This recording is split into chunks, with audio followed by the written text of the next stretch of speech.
Friends, I hope you are all well. So today we are starting an ambitious history climb. I do not know if I will see this ambition through, but essentially I'm going to start the clock, and today we're talking about the 8th century BC. At least we are going to see what Wikipedia has to say about it, and we're going to hopefully make our way into the future as far as we can, century by century. I'm going to hit the clock for 5 minutes so I don't rant for too long. Let's dig into this juicy Wikipedia article. All right, so the 8th century BC. So BC, just to establish, what does BC mean? Do we know what BC means? Let's open some windows. Let's see what does BC mean. So 8th century BC. I'm not finding a link for BC. So I'm going to just keep going, and we're going to hopefully answer that question later. I think it means before Common Era.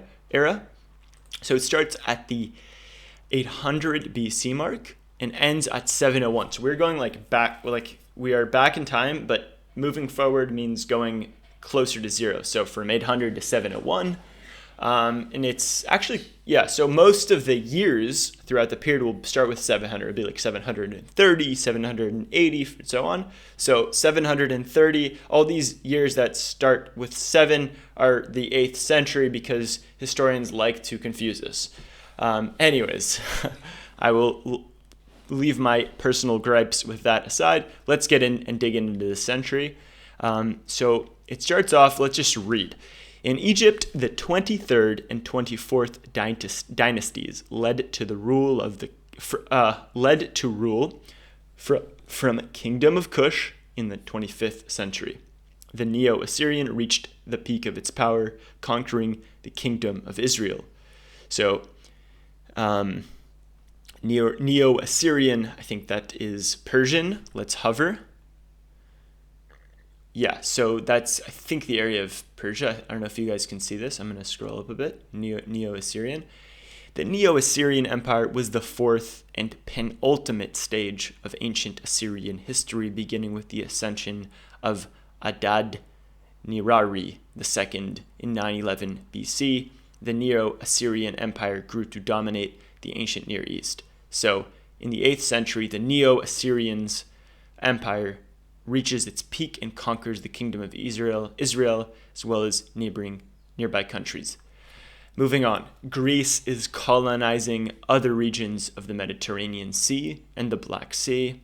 Okay, so Rome is founded in this century. How cool! So 8th century, we can remember if Wikipedia isn't lying to us here. It is founded in 753 BC, which is kind of smack dab in the middle of the 8th century. And the Etruscan civilization, which was a neighboring Italic tribe in Italy, expands in Italy. So we have sort of symbiosis. We have Rome, we have the Etruscans. The 8th century BC is conventionally taken as the beginning of classical antiquity. Okay, so the beginning of the classical antiquity with the first Olympiad set in 776. So 8th century, another thing we can remember is this is the start of classical antiquity. And so the epics of Homer dated between 750, which is the 8th century, and 650, which must be the 7th century. The Iron Age of India enters a late Vedic period. Okay, so India is the subcontinent. Enters the Vedic period. Vedic ritual is annotated in many priestly schools, in Brahmana commentaries, and the earliest Upanishads mark the beginning of Vedanta philosophy. Interesting. Okay, so Vedic period. Okay, now I think we're gonna go through the events, and then we're going to end this thing. So the late 8th century BC, earrings, crowns, and rosettes. What are rosettes? Let's hover. Is a round, stylized flower design. Okay. From the tomb of Queen Yabai in Kalu, modern-day Nimrud, Iraq, are made. They are now at Iraq Museum in Baghdad. And the second half of the 8th century BC, in the Kingdom of Judah, Jerusalem begins expansion in population, size going from small town into major city, And at the beginning of the 8th century, Thesepius, king of Athens, dies after a reign of 27 years, succeeded by his son Agamestor.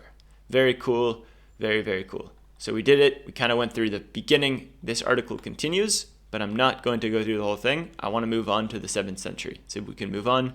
Hope you guys all enjoyed, and we will meet again soon for the next installment of this ambitious series that I'm starting.